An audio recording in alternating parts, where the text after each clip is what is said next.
m'ont pris 30 000 balles, ces enfoirés là. Je sais pas dire non. Je suis quelqu'un qui sait pas dire non. Donc quand t'as les vendeurs qui se ramènent avec leur catalogue, bah forcément, moi j'étais venu pour prendre un seul produit. Résultat, bah je prends tout le catalogue. Et je suis là avec ce catalogue, c'est un truc comme ça, un parpaing, un étouffe chrétien. Ça fait 200, 300, 400 pages. Et je feuillette et ça s'arrête jamais. Ça commence par le cercueil en bois de cagette, le truc tout pourri. Après en middle, t'as le bois d'acajou pour te donner un genre de pas trop radin. Et puis après, bah c'est terminé. C'est le cercueil en or massif. T'as l'impression d'enterrer ton daron le pharaon. Tu l'envoies en business class directement au paradis. Donc je feuillette et en face de moi, t'as Rouget et Fils. Voilà, alors faut pas avoir fait l'ENA pour comprendre que les deux pingouins, Rouget et Fils, c'est le père et le fils. Et du coup, bah, moi je les observe, je me dis putain les pauvres, hein, il y a la TVA, il y a les impôts, il y a le loyer à payer, il y a tout. Et puis bah, le daron il essaye de léguer un héritage. En ce moment c'est compliqué, le marché des pompes funèbres, la France à Macron, tout ce que tu veux, c'est la crise. Rien du tout, c'est la crise. Les pompes funèbres, c'est le seul marché qui connaîtra jamais la crise parce que sur cette planète, il y aura toujours des gens qui vont finir par crever. En plus, ils sont malins ces enfoirés de Rouget et Fils. Ils sont installés dans le seul village où c'est les seuls pompes funèbres. Donc du coup, ils en ont vu des générations et des générations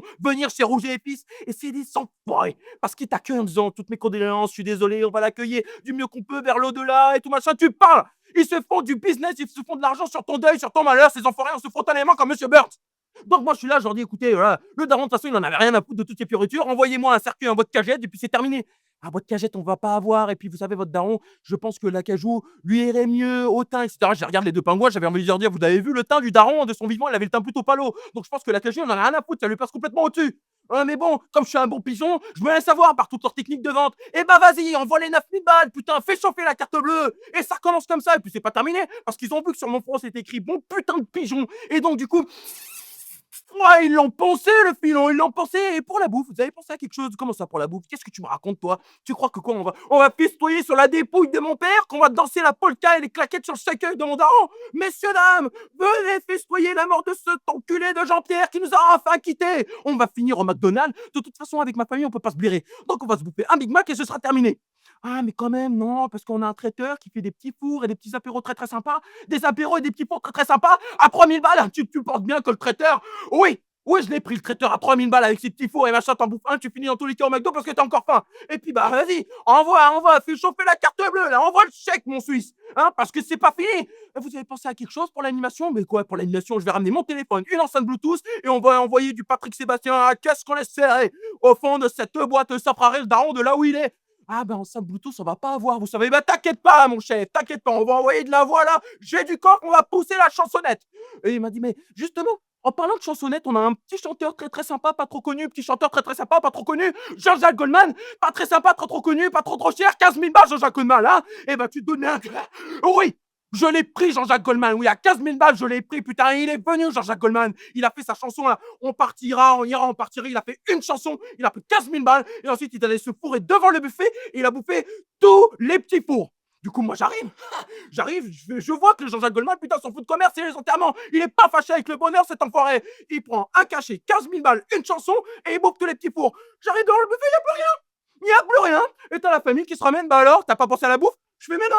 Tant que Fatia, t'es venu. Le cancer et le diabète, t'as pas encore emporté avec tous les macroutes que tu bouffes. Et t'as son chat de Marie qui se ramène, mais ça, t'es pas très gentil. Je fais, toi, ferme ta gueule. Retourne faire des chaussures et bouffer du chien. Hein, le jour où tu verras plus de 2 mètres, tu m'appelles. Combien j'ai de droits là? Eh non, mauvaise réponse. Poule-toi le dans le cul et retourne faire l'amour à ta femme en acupuncture avec l'aiguille qui te sert de bite entre les jambes. Donc forcément, je te l'ai dit, je m'entends pas avec ma famille. On s'est pris la tête et ça m'a coûté 30 000 balles. Donc pendant 2, 3, 4, 5 mois, je vais tirer la ceinture, je vais bouffer de l'air et de l'eau et puis ce sera terminé. Mais au moins, voilà, 30 000 balles, le daron, en plus, il en avait rien à foutre de Jean-Jacques Goldman. Je sais même pas pourquoi j'ai fait ça, putain, parce que je sais pas dire non, en fait. Voilà, il en avait rien à foutre de Jean-Jacques Goldman. Lui, c'était Johnny, c'était Indochine, voilà, c'était Patrick Sébastien, c'était, voilà, on envoie, c'était de la bonne musique. Putain, il m'avait dit en plus, fous-moi dans le feu, après tu m'envoies dans le barbecue, ça fera rire certains, et ceux qui sont pas contents, ils boufferont des merguez avec mes cendres sur la Guesbert et ils vont se faire enculer.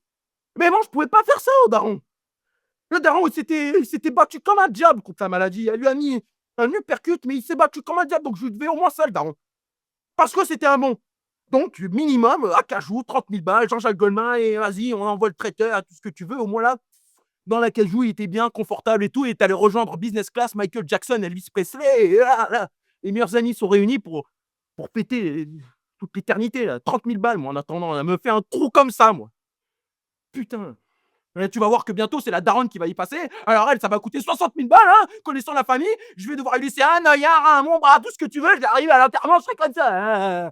Il y a des trucs en plus. Je ressemble à Gollum ou je sais pas quoi. C'est ces pompes funèbres qui sont comme ça, hein. Merci. Putain, bouge pas. Allô?